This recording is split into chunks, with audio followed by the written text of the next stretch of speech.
This is the PR Podcast, a show about how public relations helps you tell your story to the world. We talk with great PR practitioners who have the skills, creativity, and just plain savvy to get their clients noticed. Now here's your host, Jody Fisher.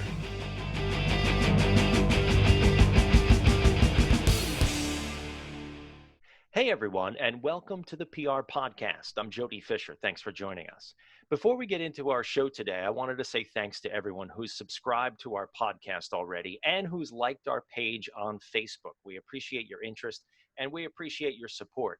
We also want to encourage you to get involved in our podcast because that's really the key to our success here is trading our ideas and trading our knowledge. Send us a message either through the Facebook page at the PR Podcast or click onto our podcast on Anchor. That's where we host the podcast from. You can actually record a message through Anchor and send it in, and you can potentially be featured on the show. We would love to air some of your voicemail clips. So click on that and send that along to us as well. And if all else fails, just record something into your phone and email me at jodyfisher@live.com.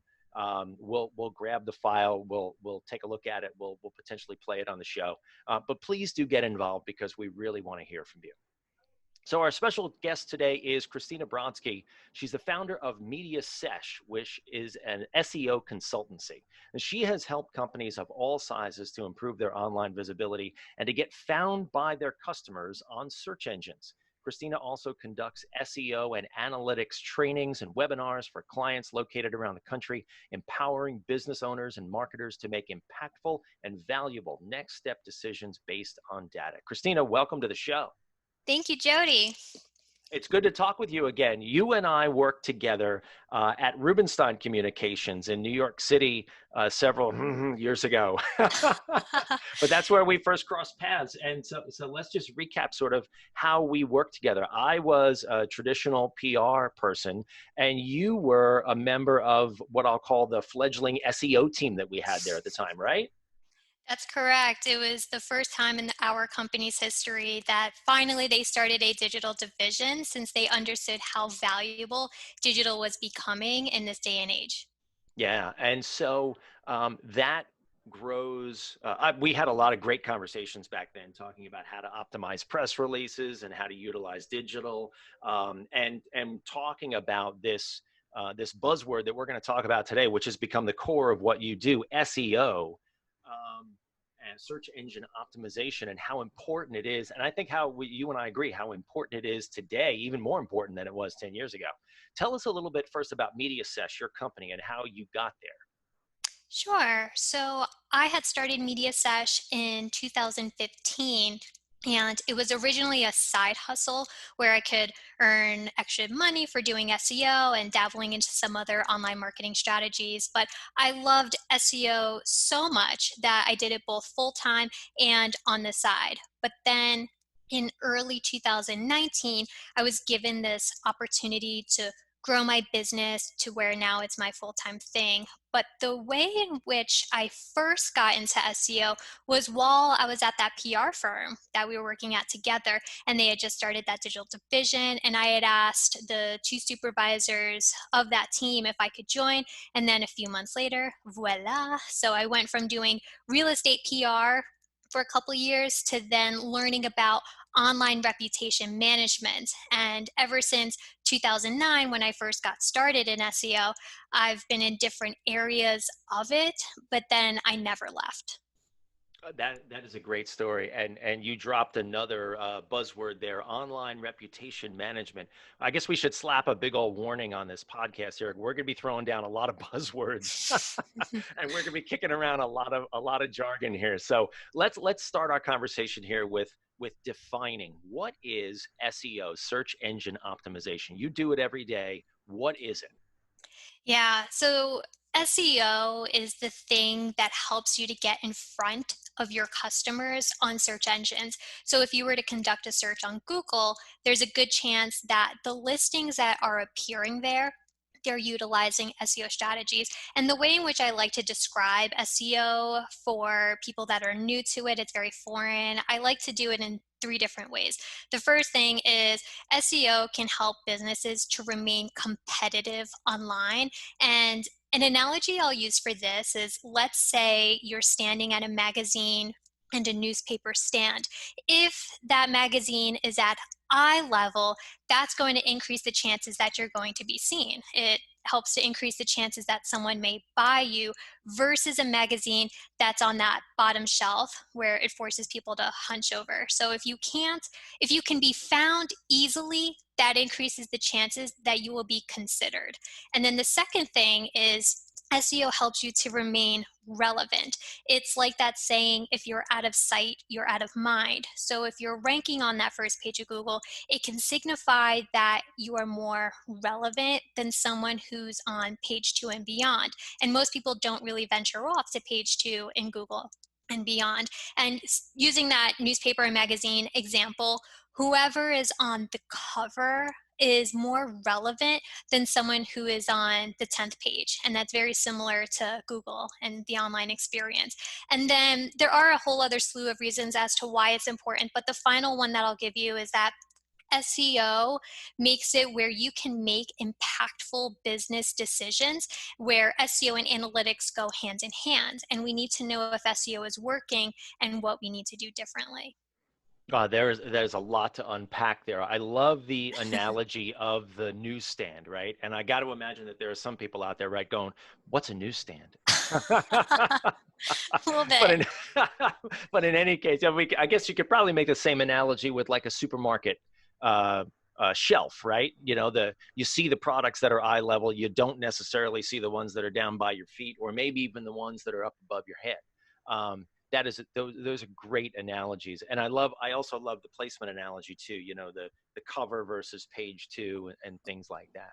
Yep. Now, going back into when we used to work together, we used to coordinate closely on your work with SEO and my work with PR, and you were a PR agent as well.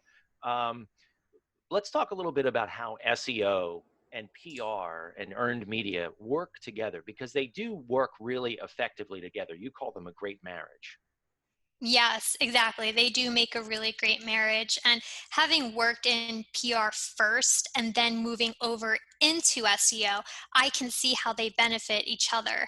And so SEO can help PR in amplifying a business's message online, and PR can help make SEO efforts more efficient with building authority and links. And there are three examples that I can think of that and in which they help each other. And the first is, and how you and I had interacted back in the day, it's with these optimized press releases. And so you could always send out an optimized press release over the wire, such as PR Newswire, and include a few hyperlinks from that press release back to your website.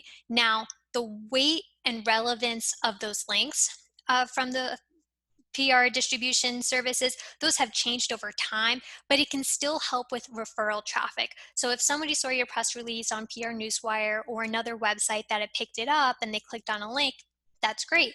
It may not be counted as SEO traffic, but it's still traffic to your website, and that's the goal of existing online. And the other thing I'll actually say about this point is something that I still don't really see to this day, after all these years, is sending an optimized press release via traditional methods. So publicists usually have that list that they built up over time, or they may have pulled the list from Cision, but you can include those hyperlinks in the press release. And sometimes those editors, and this happened to me very recently, they will copy and paste your press release onto their website, and boom, you've got those links. And usually links this way, that can have more weight and bring me to my next bullet point, in which how PR can help with link building. And link building is one of the pillars of SEO. It's when someone links from their site to your site, it's giving a vote of confidence, and it's telling search engines that your site is so valuable that people are willing to link to it. So for example, if the New York Times had an article with a link back to your site, well, then that's a very strong vote of confidence, and PR can help with that. And PR, in my opinion, makes it so much easier to generate links versus other methods of link building. And the thing I want to mention about this link building, I think a lot of publicists have already heard of Help a Reporter Out, and that it's a great resource. And I remember using this before I even got into SEO, but now it's one way to help build links for SEO. So anyone out there that uses Haro, just know that it's not only your fellow colleagues in the PR industry that's looking at this source, there's also a lot of SEOs looking at it too. So just keep that in mind. Absolutely. Yeah, I'm going to give a quick shout out to my Yep. good friend Peter Shankman, who was the founder of Haro and sold it several years back. But yeah, he is one of the forerunners of not only understanding how digital works in the PR world, but also how to conduct yourself as a PR person and being helpful to reporters, regardless of whether you're getting anything out of it. That's a completely separate discussion and a separate podcast, but just had to mention Peter there for a moment. Yeah, and I like what you said about how you want to be relevant. You want to respond and provide value. And that's what SEO does as well, is we're not just optimizing, we want to show value. We want to provide a great user experience for anyone that gets to our website. And that's how SEO can help with a website. Is it all about link building there? You mentioned how important link building is. Is SEO There's all about link building, or is there more Yeah. to it? I think maybe once upon a time it was more important than it is now, but that's one area of SEO that's really important. Another part of it would be the content. It's if someone gets to a page, they find you in Google and they land on that page, are you providing a great experience by showcasing content that proves to be valuable, where they then look at you as a trustworthy source of information? You're not just posting content for the sake of content's sake. You're posting something because you want to show that you're offering something in exchange for their time. And then the other thing that's really important to SEO is the technical aspect. So you can have all this wonderful content, you could have all these links pointing to you, but if your website has technical implications, that can also hinder your ability to reach your fullest potential in Google. And the greatest example of technical implications is page speed. So if your website is so slow, chances are you're going to run the risk of someone leaving your website in favor of another website, your competitor's website, since they're loading a lot faster and providing the same experience. And that is something that needs to be fixed before you engage in an SEO campaign, right? That's a sort of a more technical thing, or is that something you can help with as well?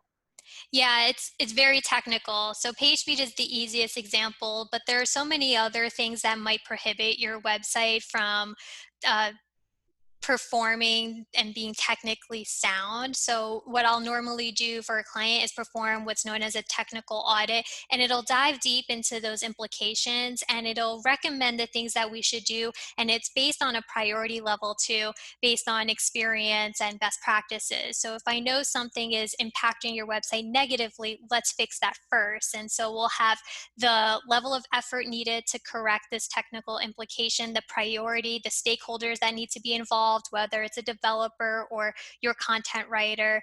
And based on that, we'll create a really nice list and see how we can go down that list in order to correct these errors.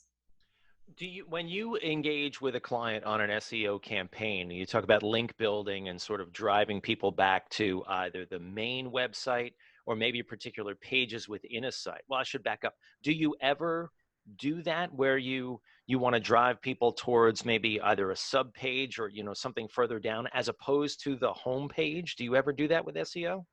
Oh, absolutely.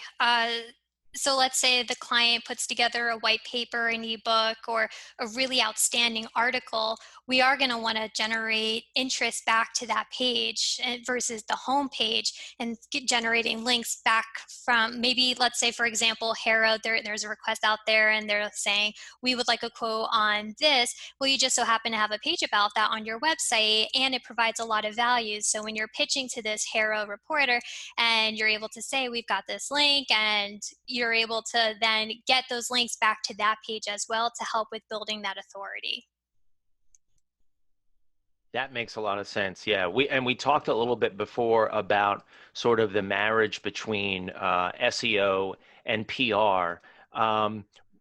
Can SEO work and you talked about specifically an optimized press release, basically putting links into a press release. And I do that all the time, and I've done it for years.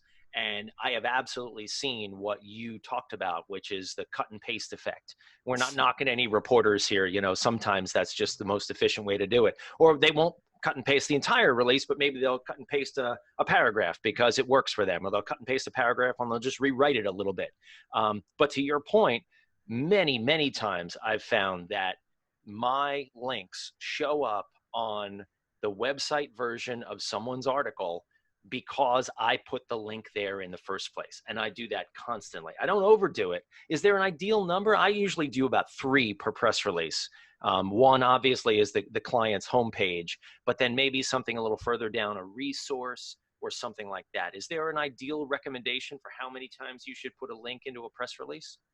Usually for a standard press release, 2 to 3 is a really good number, and you want those links to be different, and you want the anchor text to be different as well. Anchor text is the words that you use to hyperlink it from this press release back to your website. And so the homepage is a really good link that should be a standard.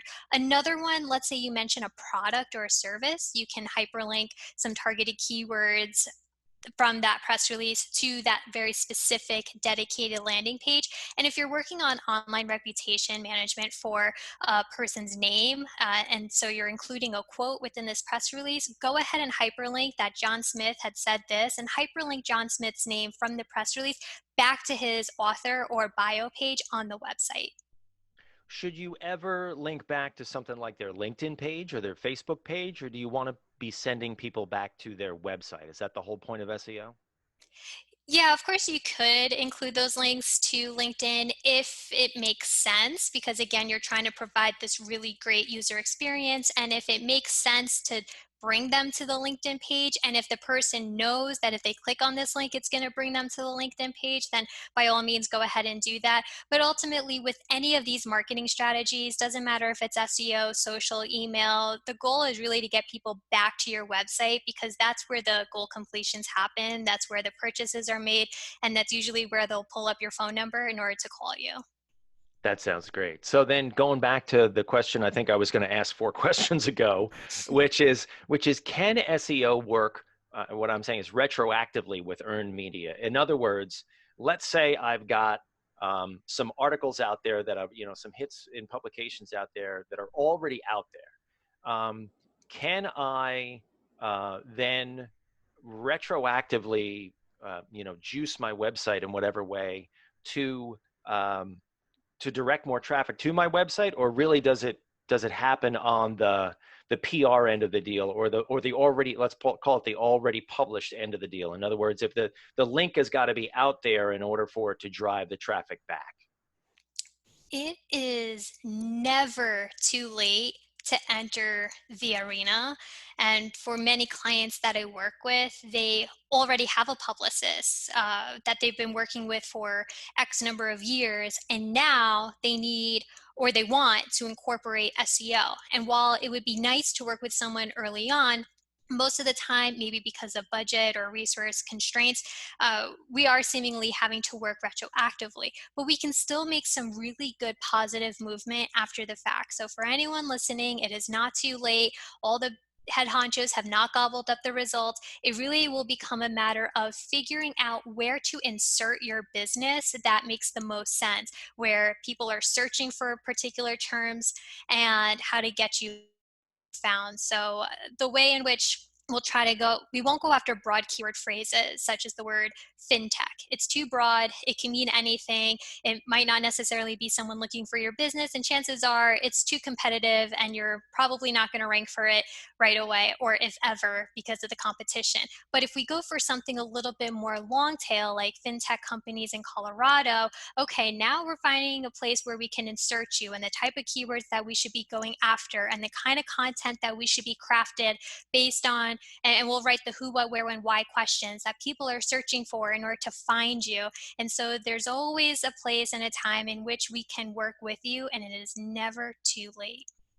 That's great. That's great. And it makes me think of the analogy that I use with clients who will sometimes come to me and say, they've got these dreams of a giant PR campaign, and they use the phrase, "We want to be everywhere." And I always tell them to pump the brakes, because you don't need to be everywhere. You need to be where you need to be.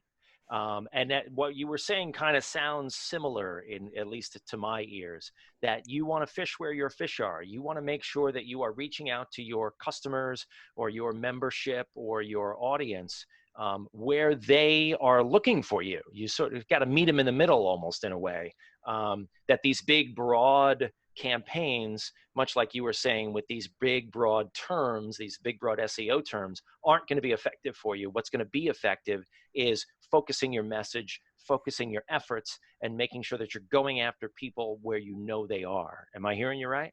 Oh, I love that. Yes, exactly. And I know there are people that are still very resistant and they say SEO is not for me. And to them, I say, okay, well, then that's one less business that your competitors need to worry about. And if at the very least you're not going to participate, do you know what people are even saying to you? Or are you leaving the message in the hands of others? And that can be a real online reputation nightmare. So at least keeping a keen eye on the conversations, maybe that's a way to start, just to show the value of SEO and other marketing strategies as well before doing a full-on SEO campaign.